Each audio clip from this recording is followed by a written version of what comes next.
What's going on, guys? Tanner Pfeiffer here, host of the NFL Rumors podcast here with the NFL Rumors Twitter account. And we've got 2023 NFL draft prospect and college football national champion with Alabama, DJ Dale. Welcome to the show, dude. Thank you so much for coming on. It means a lot for us. And I know right now, this close to the draft, it's taken some of your time. So we really appreciate your time. Thank y'all for having me, man. Thank you. Absolutely. It's an honor. And Sure. today we just want to get to know you, ask some questions, hear about your story, your career so far, playing with Alabama. I don't know if I've ever spoken to an Alabama player, so like just hearing how it is playing for a team like that and the way they're coached. We've got some questions we're going to ask you, and we're just excited to have this and to have you on here. Looking forward to it, man. Looking forward to it. Appreciate that. Brandon, you got any questions for him? Yeah, we'll get started. Number one I got for you is, what is it like, DJ, playing for Nick Saban? Honestly, man, it was great. Just from everything that I've learned over the past 4 years, on the field and off the field. I think early on as a freshman, you kind of just listen to what he's saying without really processing it. And I would say really towards the middle of my freshman year, I started to realize that like the messages that he was telling us, in the team meetings and after practice, he was really like teaching us about life as well. So I would say it was great because everything that he taught us, we can apply into the real world. And if we do it, then we'll be successful no matter what we do. That's good. That's like not just coaching. That is being like a literal role model for your players. That is what every team needs. Right. Probably why he is so legendary, Right. honestly. Yeah, for sure. He definitely provides you with a lot of direction. And no matter what you may be going through at the time, just listening to him can kind of help you navigate through different situations and different circumstances. Now, one question I have about him is like, if you guys were going through a rough half and you get to halftime, what are his halftime adjustments? Like, does he yell at you? Which I can picture him doing that, or does he, guys, do you want to be here? Or kind of, how is he? It honestly, it's a little bit of both. It's kind of weird though. So it's like if we're winning, like we're dominating, playing a good game, but we're still making mistakes. That's when he's like most, I would say, like pissed off a little bit. Yeah. We're kind of like things aren't going our way. He kind of, he's laid back a little bit, and it's not going to be the yelling, depending on what it is. If it's like mental errors and stuff like that, regardless of how the game's going, you're gonna feel his wrath a little bit. But for the most part, when things aren't really going our way, he's not going to, really be yelling at the time, unless it's just some, crazy mistakes that we've made. But there's been games where we'll be up, Yeah. 20 or 30 at halftime. He's screaming his lungs out. And I'll be like, man, what? But it's like as I got older and, matured as a player, I started to understand. Yeah, it's always pointing out those small things. Yeah, I can see Nick Saban doing that, pointing out those small things that down the road that can always make you better for the next game. Yep, it's about those details. Right. Yeah, I can see that. And like sometimes when you are younger, that mindset, you're like, dude, we're up 30 points on this team. It's like you can never stop getting better. Right. It doesn't matter what the score is. And I'm just like, I've always respected him. I'll be honest, I'm not a Bama fan. Like I told you before we started recording, I'm from Arkansas. Like the Fayetteville University of Arkansas is like 20 minutes from me. I worked there for 3 years. I worked all the home games, but like I respect the heck out of Alabama and Nick Saban and everything. So, and just looking at you and your career, I've been told that you were just like seen as a leader, especially this last season. Tell me like about your leadership position. Were you labeled a team captain? Yeah, I was a leader on the team. How did that feel? It felt great. Honestly, to be, viewed that way, by my teammates and by the coaches. Coach Saban doesn't put anyone on leadership. You have to be consistent in what you do. You have to, be respected and, carry yourself a certain way and do all the right things. So honestly, it was an honor for him to view me, that way and to really earn that label. But for me, the biggest thing, man, was just being there for, all of my brothers and just setting a positive example for them. To this day, like guys call me, like, hey man, can I just talk to you, for a minute about what I have going on? And to me, it's like the most important thing because, I know that they trust me and, it lets me know that I'm doing the right thing for them to be comfortable enough to come up to me and, approach me with different, like, situations or whatever may be going on in their life. That's great. That's something I've always tried to, when I make connections with either a player or an agent, I tell them I care about people and I want to put you first, not your football career. Mm-hmm. I said, that's not always about getting the scoop. It's about you as a person, how you're doing. If you ever just want to pick up the phone, you need someone to talk to, just life, not football, just life. Mm-hmm. That's what's important. And it's great that they saw you that way and still see you that way today. Yeah. That really is a leader. Like what at what point in your career, your 4 years at Bama, did you feel like you became that leader? Honestly, I would say every year I felt like I was a leader, but I was, a leader in my own way. And over time, it just kind of grew. So even as a freshman, just doing all the right things, I feel like I set a positive example for my class, or even maybe some of the older guys, I'm not sure, but, just from showing up every day and being consistent and giving them everything that I have. And I would say over time, I became more of a, vocal leader. But I would say like early on, I had older guys in the defensive line room to lead and kind of show me the ropes as well. And so when they left, I kind of, did things my own way because we all different, but I kind of, was able to sit back and observe how they did different things and why did, people gravitate towards them. And I kind of like, put that, into my approach of just trying to bring guys together. Man, that's great.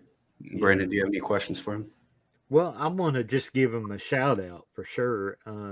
Just something that I was looking at today before I got to talk to him is, while he was at Bama, he had 74 total tackles on the defensive tackle position.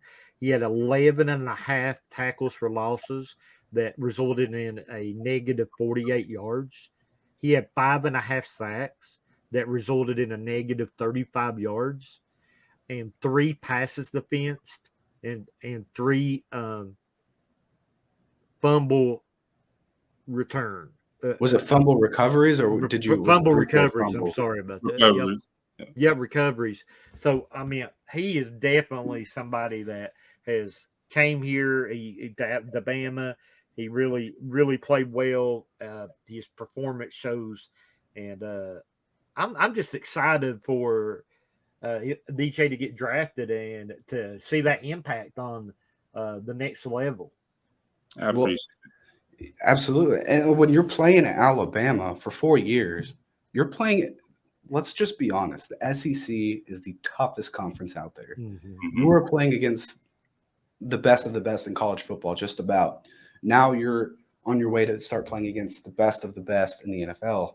Mm-hmm. And like out of any other guys that come out of the draft, I always feel like SEC players always have an edge. I'm probably just biased, but I mean, I'm not saying they're the only guys to ever succeed or going to. Right. No, I respect the heck out of anyone who can make it to the NFL. Right. But like, I just feel like you train with the best of the best every single season, basically. The SEC is no joke, and now do you feel ready for this competition? I definitely feel ready. Now I know it's going to be different. I know it's going to be, a tougher challenge, but I think, being at Alabama has put me in the best position possible to be as ready as I can be, Mm-hmm. If that makes sense. I don't, I know it's going to be hard. I know it's going to be difficult, and it's going to be an adjustment. But I think, like you said, playing in the SEC and, me being, in my opinion, playing at the best, university in the country, I think it put me in the best position possible to be successful, at the next level. Definitely. Go ahead, Brandon. Yeah, and one of the things that I had that I know, DJ, you'll probably really like my mock draft. But number 1 and 2 is Alabama players that I have. I have Bryce Young going to the Panthers, and I have Will Anderson going to the Texans. Okay. Yep. So so you have the Texans not taking a quarterback. No, I don't think they will take a quarterback because of DeMeco Ryans. DeMeco Ryans is a defensive coach. He's seen what Nick Bosa done for the San Francisco 49ers. He's seen by getting a playmaker that he could really impact his defense. I tell you what I would really love, would be really great. And I know the Texans fans would really like that too. Put Will Anderson out there and put DJ Dale on that defensive line with them. That would be a pretty good combo. What was it like playing with him, DJ? It was great. Will was, yeah, it like was havoc all day. Yeah, Will is different, man. He's wired a different way. But Will, that's somebody that anyone can look up to just from the way he approaches the game. He acts like a professional. And, him having a promising, future and career in football really early on as a freshman, as well as, but even with that, he maintained, a solid, academic career and getting his degree in 3 years. And I pay attention to stuff like that because he really put the work in every single day and gave, the organization everything he had, blood, sweat, and tears every single day, and still, managed to get a degree. So Will is great, man. Just every single day, man, you got the best out of him. And Will has kind of like an old soul. So he kind of he's laid back, he's chill, and he has an interesting perspective just about everything. So I enjoyed playing with Will for those 3 years. Great. I have a question for you, and it's something I always ask our guests. Who would you comp yourself if you were looking at in the NFL at your position? Who would you say you are most like their game?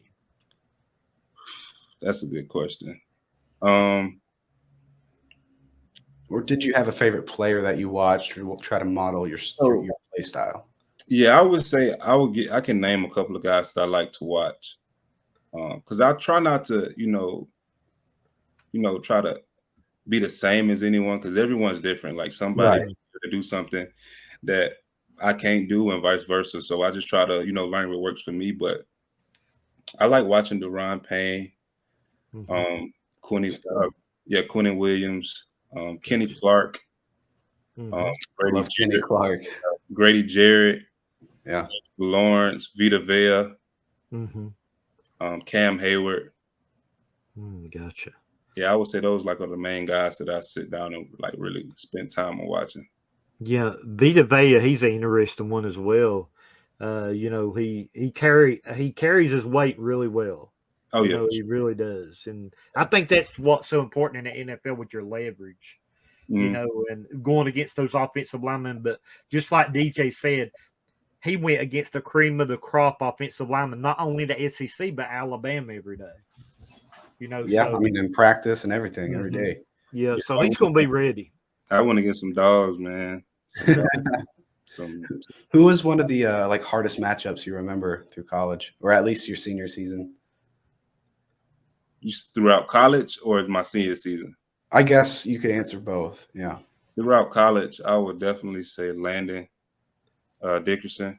Yeah. Who's at Philly right now. Man, he came in and he really helped me get better. He really helped me get better. My senior year, I would say probably Emil Ekiyor. We went at it a lot at practice, and we always gave each other pretty good work. So I would say, yeah. That's awesome. Awesome.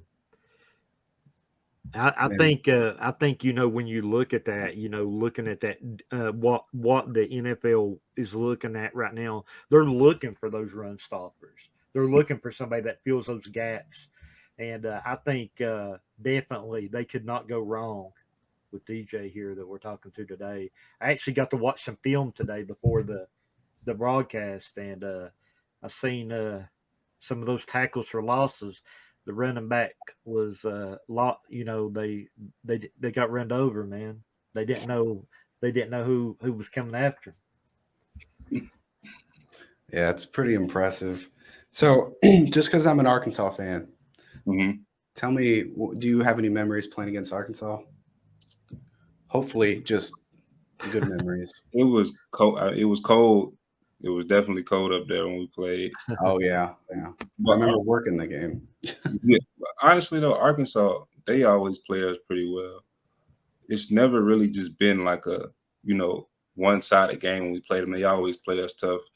The offensive line play extremely well together. The quarterback, he's a great athlete. KJ. Yeah, he's a great athlete, and he's huge. He's hard to bring down. He's a big dude. He is. He's huge.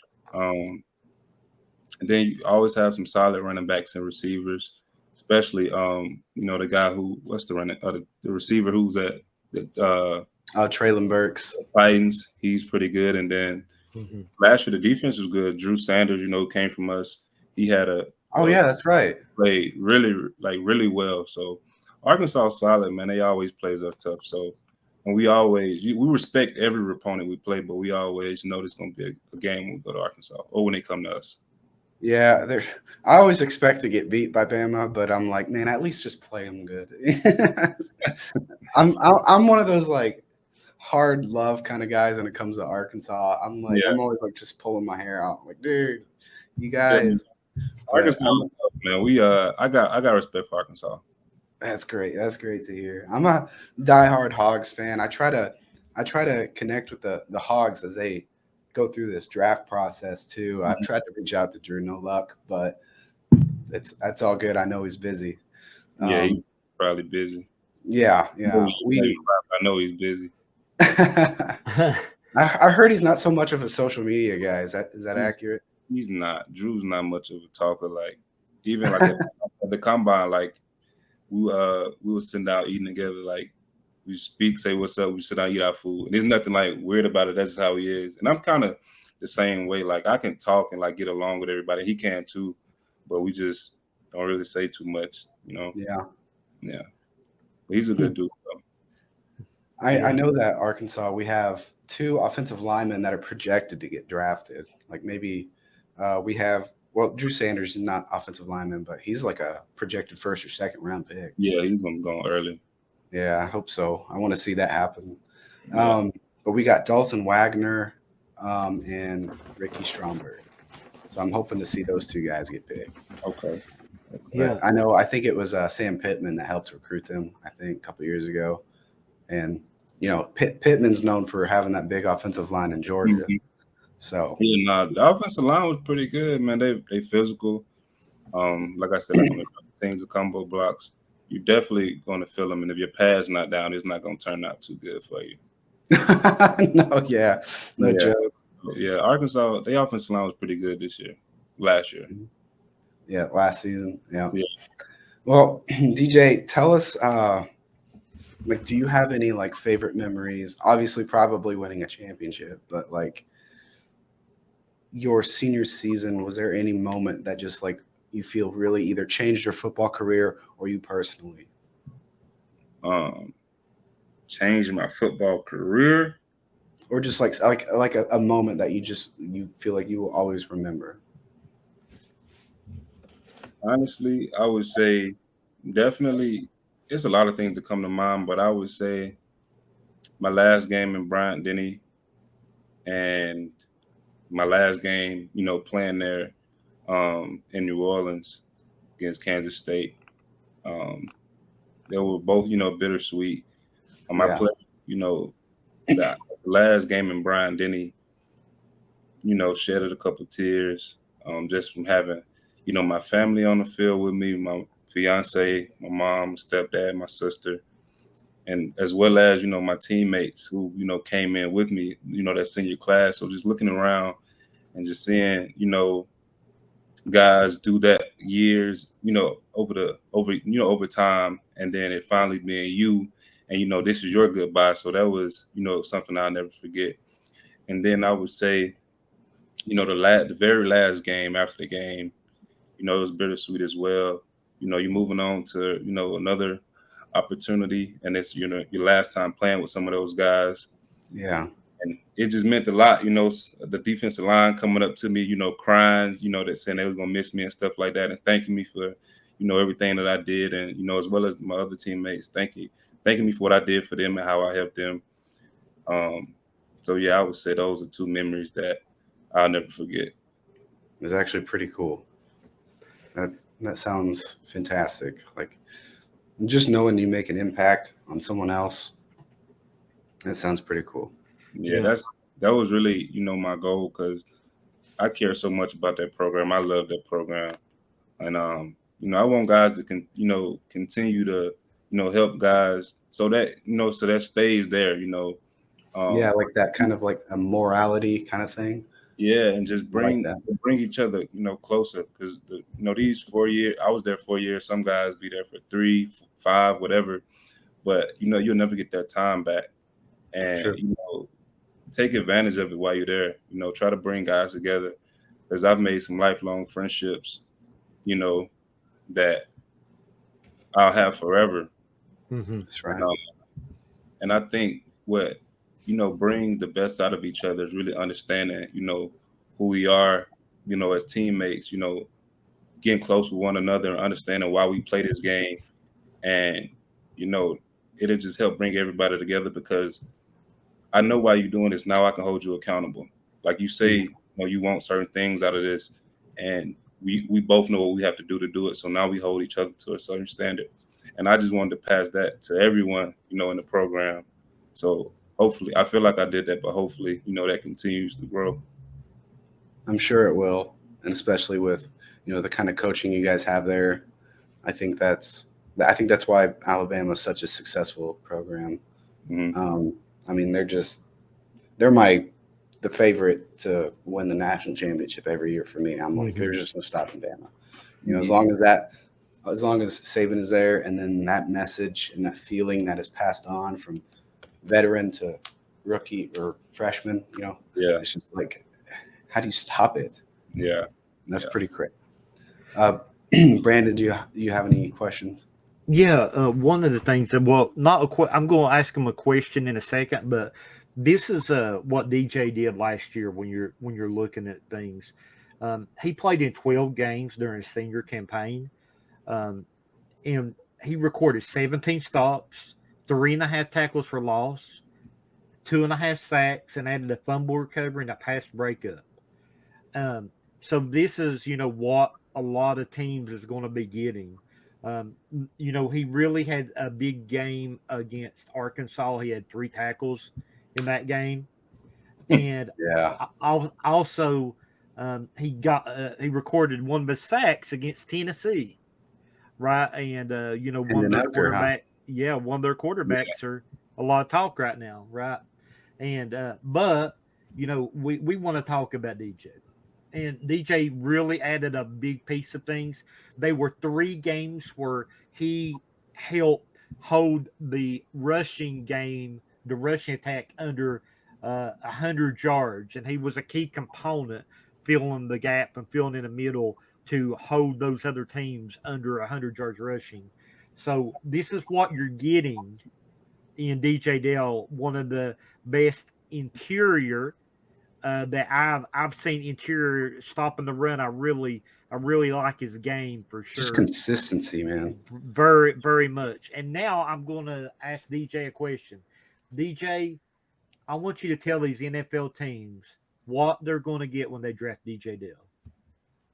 They're going to get a competitor, someone who shows up every day with the same attitude and same effort, consistency, someone who's a quick learner, someone who can adjust, and someone who's going to accept whatever role the team, has for me, and embracing whatever the role is.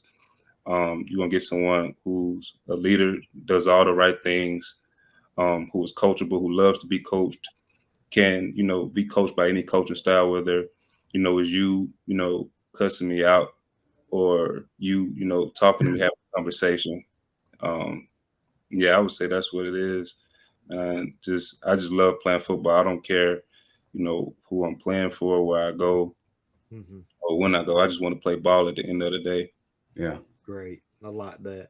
I like that. You actually stole my question, DJ, on that last answer. I was going to ask, do you have a preference of who you would play for? Nah, man. See, so I'm from Birmingham, Alabama, and we don't have a professional team. So growing up, I just like watching football, no matter who was on the TV. So I don't really I've never had a professional team that like just my dream, to play for. I just wanted to play in the NFL. Yeah, I got Did you at least have a favorite that you watched? Like, did you root for someone specific growing up? I would say when I really started paying attention to football, I really liked the Steelers defense. Yeah. When they had out, Lawrence Timmons, James Harrison, Troy Polamalu, Ike Taylor, Ryan Clark, all of those guys. I really enjoy watching them. Yeah. Yeah, definitely. Well, I know that, these teams would not go wrong giving DJ Dale a chance on their team. And I know that he could be a really good contributor because, we see a lot of running games eating up the NFL. And I think this guy could definitely put a stop to some of those. And I'm really excited about having DJ here on the podcast. It means a lot. We've had a lot of good college folks come on that's going to get drafted, and I think DJ. I feel good about DJ going to a good team, contributing, and I really believe that those guys that's watching that you need to give this guy definitely a consideration for a great pick. I appreciate that. Absolutely, man. DJ, we want to thank you for your time that you gave us. We know you're very busy this close to the draft. I can't imagine. I don't know what it's like to be a player in this situation. So really, though, your time is appreciated. If you've got any other questions for us or comments or concerns, feel free. But if not, man, this is the floor is yours, DJ. What anything you want to say? Not other than thank y'all for having me. Like you said, it's been a long process, a hard process, at times. But I would say you can't get just the good. You got to take accept everything that comes with it. Everybody in this process want to get to the NFL, but you can't just skip through the good part. And I realize it's a blessing to have some stressors in your life, depending on what it is, you know what I'm saying? Because it's many people who will wish to be in this, in this situation. So I just take the bad with the good and, just embrace it all. So I've been having fun with this process. But other than that, man, thank y'all for having me, man. Yeah, definitely. Yeah, you're welcome, man. Like, it is an honor. And we plan on continuing this podcast maybe in the future after everything settles down.